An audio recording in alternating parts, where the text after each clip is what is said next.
Are you on thyroid hormone replacement but still feel awful? Or are your thyroid levels normal, yet you have classic symptoms? Do you feel like you've tried everything and don't know what to do next? Do you wonder how you can get to the true root causes of autoimmunity or functional hypothyroidism? Are you holding out for a natural way to resolve your symptoms? Well, you are in the right place. Welcome to the Heal Your Thyroid podcast. I'm Madeleine Lowry, a neural retraining specialist and founder of Twin Cities Neural Retraining and the 12-week Thyroid Stress Solution program. I work with clients in virtual sessions to resolve the hidden sources of stress behind chronic health issues, including low thyroid function. In this episode, I'm going to compare the client stories we heard about in the last 2 episodes and discuss mind-body healing for Hashimoto's and hypothyroidism with advanced neural retraining. If you're finally ready to address your thyroid issues in a new way, a mind-body way, then this podcast is for you. I'm going to connect the dots for you so that you will understand the real reasons you still have thyroid problems despite everything you've tried and what you can do about it.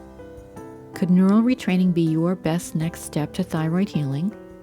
Take our quiz at tcneuralretraining.solutions to find out.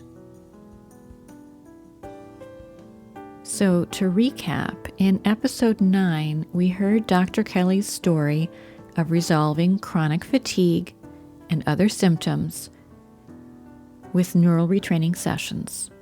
In episode 10, we heard Melissa's story of how her thyroid levels came back into the normal range for the first time in 3 years after neural retraining sessions, despite being in one of the most stressful situations of her life. Both of these women had Hashimoto's thyroiditis. Both of these women were practitioners and had tried everything before they came to see me. Dr. Kelly is a medical doctor trained in functional medicine and clinical nutrition. Melissa is a nutritional therapy practitioner and had worked with several holistic practitioners over the years. Both had tried other brain retraining methods.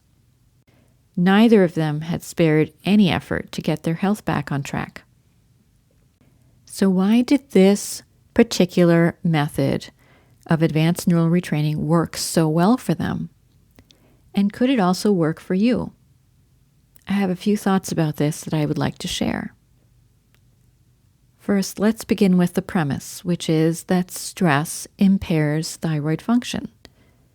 You may have noticed that when you are under stress, your thyroid symptoms worsen. This is very common.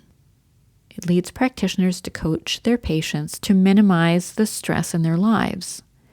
However, what is often unrecognized is that hidden stressors can be the greater contributor to your overall stress load. What do I mean by hidden stressors? Well, this could include trauma or an accumulation of repressed emotions, usually due to repressive personality traits, and so many more factors that we will be discussing in future episodes of this podcast. But these 2 factors alone, trauma and repressive personality traits, will tell us a lot. And that is why I have included them in my quiz. Now, unprocessed trauma leads to stored, intense negative emotions. So when we have a significant trauma history, we also have a significant stress load from these intense negative emotions that have not been fully dealt with. The mind, the subconscious mind, has a mechanism for freezing these stress experiences and holding them somewhere until they can be fully dealt with, until the person is in a place and a time where these can be fully dealt with. But in the meantime, these stuck or trapped emotions that we don't feel are significant barriers to healing. Now, the second factor I talked about, repressive personality traits like perfectionism or people-pleasing. You could think of these as basically poor emotional management strategies or poor coping strategies that lead, again, to an accumulation of repressed negative emotions. When we are the perfectionist, when we are the people pleaser, and these are just two examples of many, many, many personality traits that we could mention, we are denying our own emotions and our own needs in the service of others. And again, this leads to an accumulated store of subconscious stress. And this also becomes a block or a barrier to our own healing capabilities. We had heard Melissa say that she had scored a 0 on the ACEs inventory, the Adverse Childhood Experiences Inventory. So she did not have a significant trauma history, at least before the age of 18. Most of her emotional stress was due to her conditioned responses to relationship stress. And so what we can see is that in her case, this led to an accumulation of unresolved negative emotions that again became a block or a barrier to her healing capabilities. And when we resolve these in advanced neural retraining sessions, her thyroid numbers improved for the first time in 3 years. They were all in the normal range. And her practitioner was pretty excited about that, especially since she was dealing with a lot of emotional stress at the time that the labs were run. So that was significant. Now, when we talk about unresolved trauma and emotionally repressive behavior patterns, what can we do about that, right? So for people who recognize that they do have a significant trauma history, and I'm not just talking about up to the age of 18, I'm talking about lifetime trauma history. If you recognize that you do have a significant trauma history, and maybe you also have emotionally repressive behavior patterns, then we want to address these things quickly and completely. And how do we do that? Well, in my mind, we need an advanced method of neural retraining. Now, you may remember that I have said previously that I was trained in a basic method of neural retraining. And when I realized that that was not enough to help my clients, I retrained in an advanced method of neural retraining. So what is the difference between a basic method and an advanced method?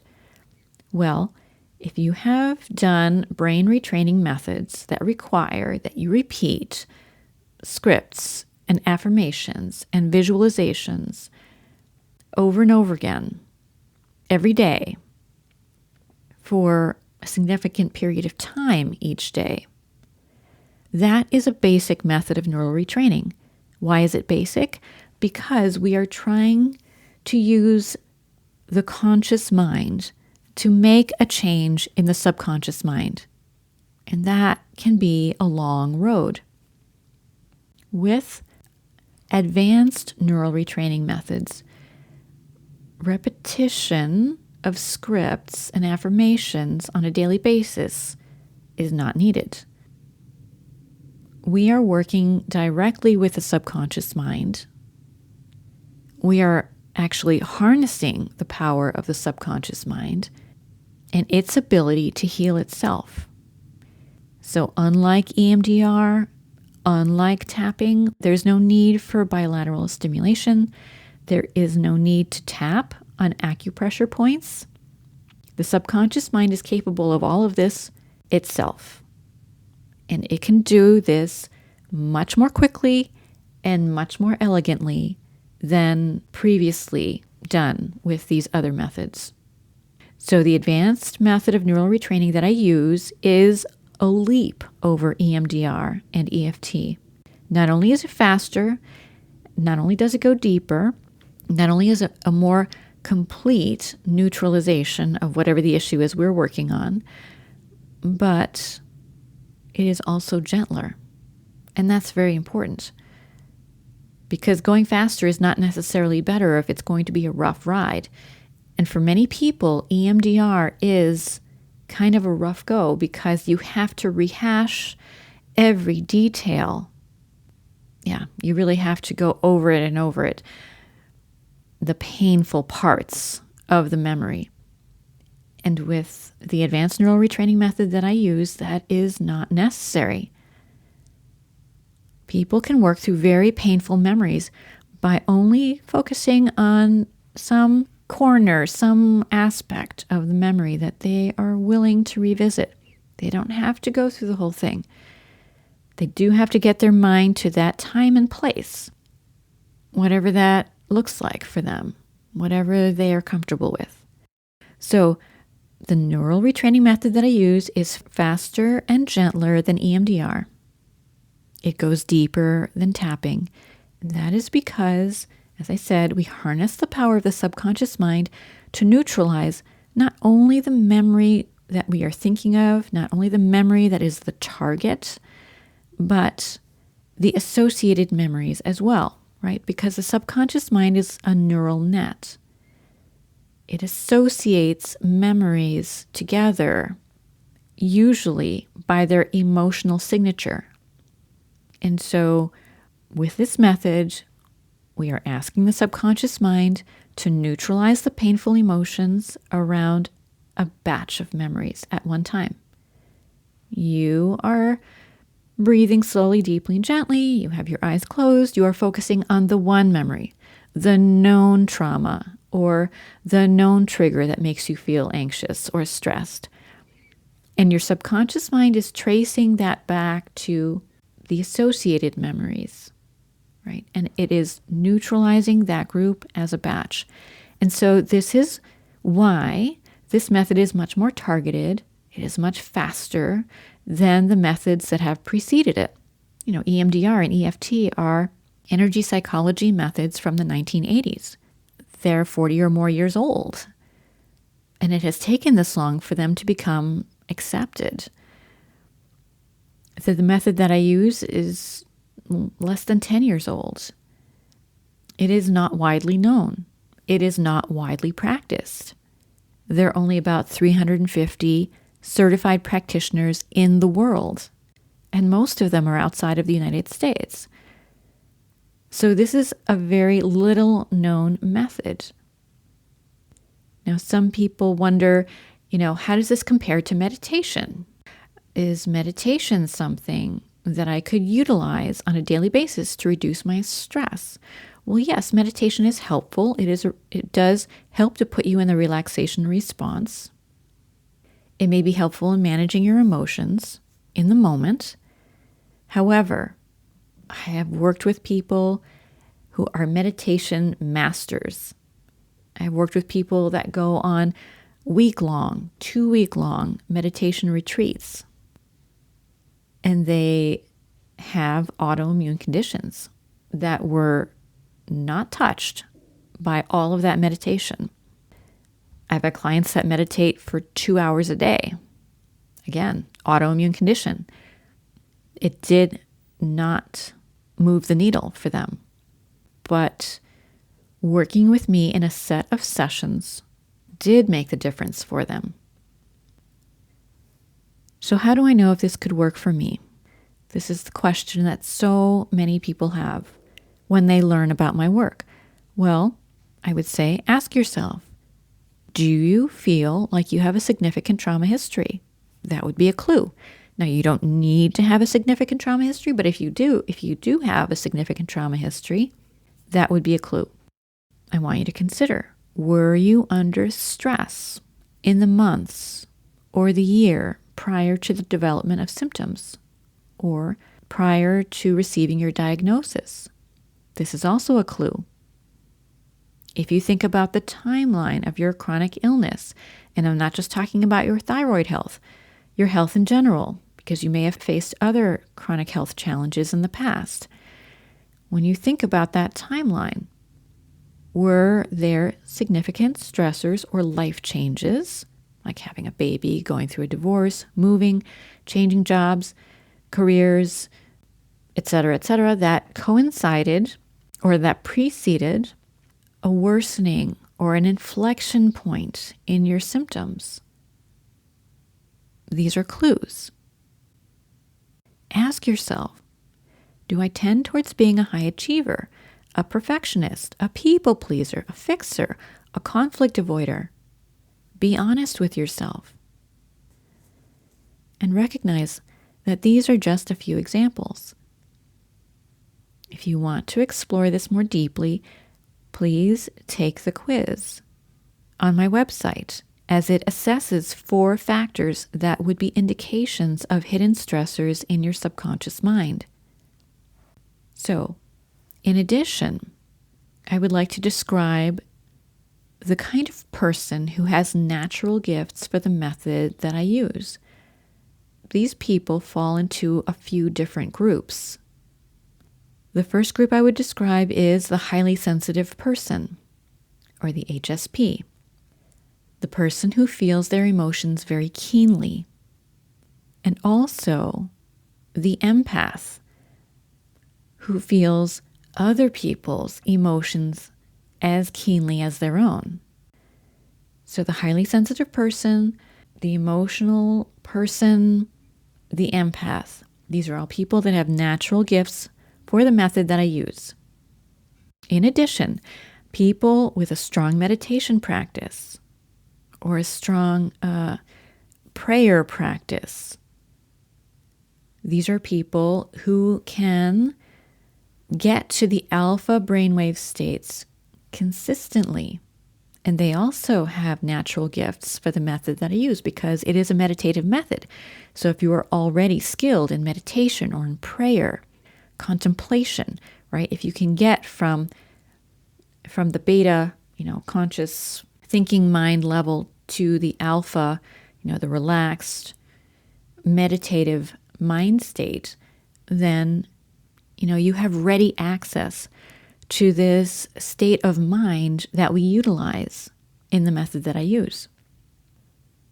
I would also say that people who are creative or intuitive are well suited to the method.